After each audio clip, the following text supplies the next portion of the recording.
Hey man, good morning. So, plano ko talaga ngayon is maglakad. So, it's about, ano pa lang, 5 a.m. So, nagdadalawang isip ako kung saan ako talaga pupunta.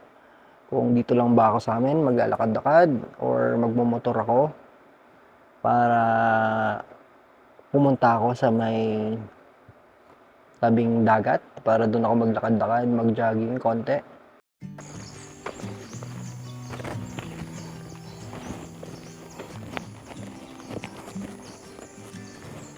Hey man.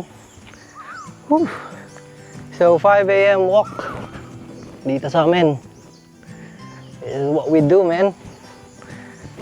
Wala lately kasi man, lately kasi naisip ko, sayang yung binibigay ng isla. Sayang yung binibigay ng lugar. Diba? Walang pollution, walang stress. Yung lugar walang stress, good vibes lang, diba? Tapos hindi natin nagagamit. Lately naiisip ko yung nakakahinayang na andito na tayo sa paraiso, andito na tayo sa lugar na napakaganda, na napakatahimik, na napakapayapa, tapos di natin ginagamit. Tapos yung pinakatanong hanggang kailan natin gagamitin, diba? So pag mahina kasi tayo, hindi mo masusulit na nandito na ako sa isla. Kasi nung una, gusto ko lang tumira dyan kasi ang ganda. Diba? Ang sarap tumira dyan. Nakikita nyo, nag-iiba na yung lighting, lumiliwanag na. Ang hina ko naman, pare, hindi ko na i-enjoy yung ganda ng isla, yung ganda ng lugar. Kasi ang hina ko paano mo i-enjoyin? Konting galaw mo lang, pagod ka na. Nagkasakit ako. Like 1 week hindi ako makalakad dahil sa gout ko. Dahil sa kakakain mo, dahil sa kakatulog mo, dahil sa overweight ka na. Ay wala, 1 week nakahilata ako, para akong baldado, para akong paralyzed. Tapos ang feeling ko, sobrang pabigat ko sa pamilya ko. Sobrang pabigat ko sa mga tao sa paligid ko. Kain. Diba? Kasi kahit anong gym mo dyan, kahit anong takbo mo dyan, kahit anong mo. Pero pag uwi mo sa bahay, gutom ka, kakain ka ng sobrang daming carbs at mga unhealthy na pagkain, papasok mo sa system mo, sa katawan mo, wala. Useless lahat yun, men. Layo, men, hindi ko napapansin, pero layo na nilalakad ko. And by the way, itong nilalakad ko ngayon, first time to na ganito kalayo.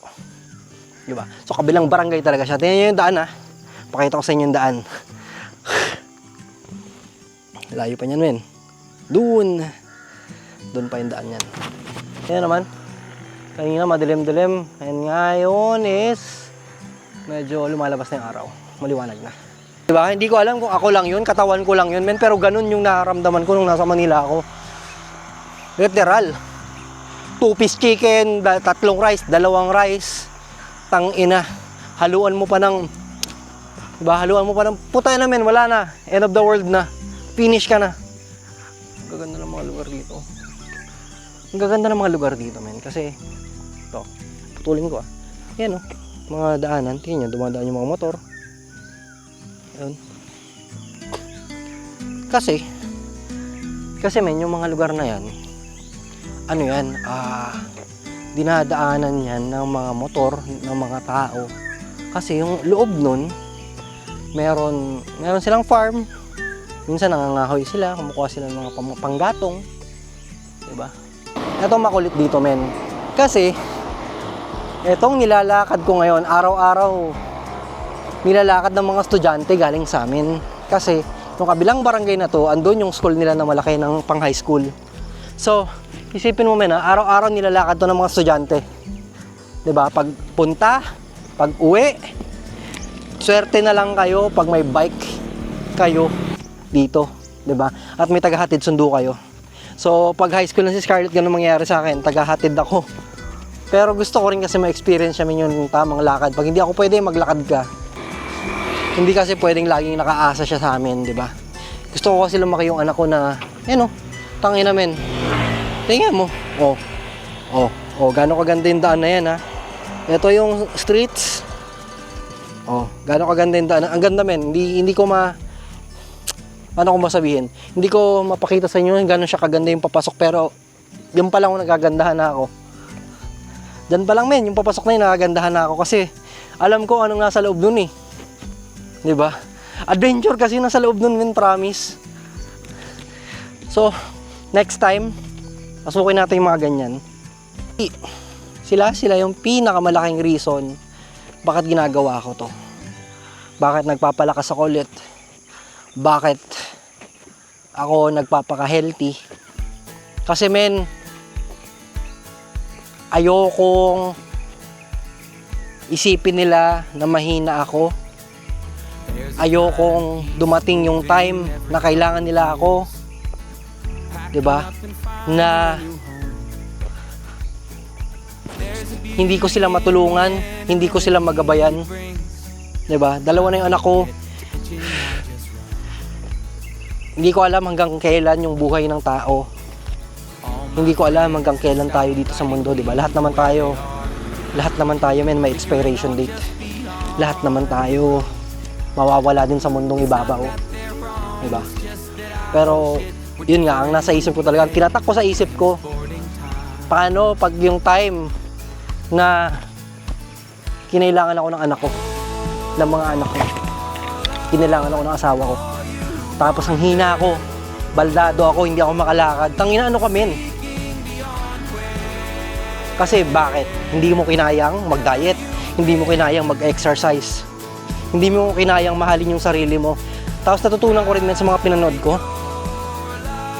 if you love your family, tulad na lagi ng sinasabi ng nanay ko sa akin, kung mahal mo yung family mo, mahalin mo yung trabaho mo. And legit yun. Diba? Tapos, ngayon, natutunan ko at naisip ko rin, kung mahal mo yung pamilya mo at mga tao sa paligid mo, mahalin mo muna yung sarili mo. So, paano mo mamahalin yung sarili mo? Hindi yung like, alam mo ang tunay na pagmamahal sa sarili, men, alam mo ano? Hindi yung mabibigay mo yung lahat ng luho sa sarili mo. Hindi lahat ng gusto ng katawan mo, ibibigay mo. Hindi yun yung totoo. Ito na yung sinasabi ko. Alam mo, may bibigay mo at paano mo mamahalin lalo yung sarili mo. Tangina, men, alagaan mo yung sarili mo. Yung health natin, yun ang tunay na pagmamahal sa sarili. Nothing beats a Jet Stew holiday. Diba? Solid, men, no? Tingnan nyo. Asan tayo ngayon? Diba? Ang solid. Huwag tayo saglit. Habang kwentuhan tayo. Yun. Balik tayo. Ang dami kong sablay. Ang dami kong maling ginawa. Ang dami kong pagkukulang sa sarili ko, sa mga tao, sa paligid ko. Kaya sabi ko, tangina. Tama na, Jake. Putang na. Bobo mo na. Sobrang gago mo na. Sobrang cancer mo na. Kailan ka pahihinto pag may sakit ka na. Ganun. Yun yung pinakatangina, yung ano ng mga tao. Human nature natin. Ito alam ko lahat. Hindi ko alam makarelate lahat. Pero tangina, sure ako makarelate lahat. Kailan tayo magbabago? Pag may naramdaman na tayo. Pag nagkasakit na tayo. Pag may diagnose na tayo, na may sakit ka na, kailangan mo nang baguhin to, kailangan mo nang ito. Shit, man. Isa lang yung pinaka-difference ngayon. Alam nyo ano? Andito ako sa isla. Kasi ito na eh. Andyan na lahat. Maglalakad ka. Di ba? Ito, nasa Manila ka. Saan ka mag-jogging? Circle. Kasi maraming puno. Saan ka mag-jogging? Eco Park. Or saan ka pupunta? Na open space, walang pollution, walang kahit ano. para makapag-jogging, para makapaglakad-lakad, para makapag-gym. Pero ito men, tangina, binigay na sa akin to. Itong lugar na to. Yung ginagawa ko. 'Di ba? Sobrang ang dami na nga tinanggal sa buhay ko, like Grab, Food Panda, order, processed food. Ang dami nang tinanggal sa sistema ko, pero doon pa rin ako, push pa rin ako ng push na tangina, gusto ko nitong kainin, gusto ko nitong ano. Kaya sobrang sablay men, sablay. So, it's about time na tangina Jay, tama na. Tigilan mo na yan. So men, sobrang thankful lang ako kasi nakatulong yung isla sa akin, sa pagbabago kong ginagawa to, sa mga tao sa paligid ko, sa pamilya ko, sa lakas ko, sa health ko, nakakatulong. Doon men, sobrang thankful na ako. Isla, maraming salamat.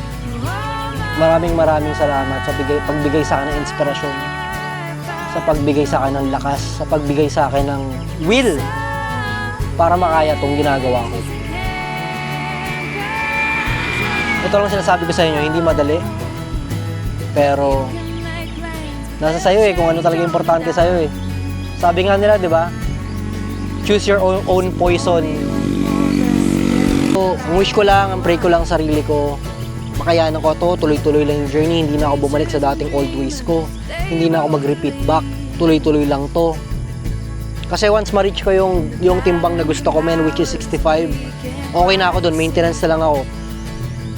Minsan kakain ng masarap, next week okay na ulit, reward yourself, pero hindi na, ayoko nang bumalik sa mindset na okay na, pumayat na ako, balik na naman ako sa dating way ko. So, samahan niyo ako sa journey kong to, samahan niyo ako sa ginagawan to. And hopefully makatulong din ako sa inyo, sa mga nanonood. Ma-inspire ko rin kayo gawin yung mga gusto nyo gawin. Ma-inspire ko kayo na magbago yung buhay nyo for the better. And yun men, maraming salamat. Salamat ka Radyaw sa panonood. And again, this is the love, spread love. And good vibes.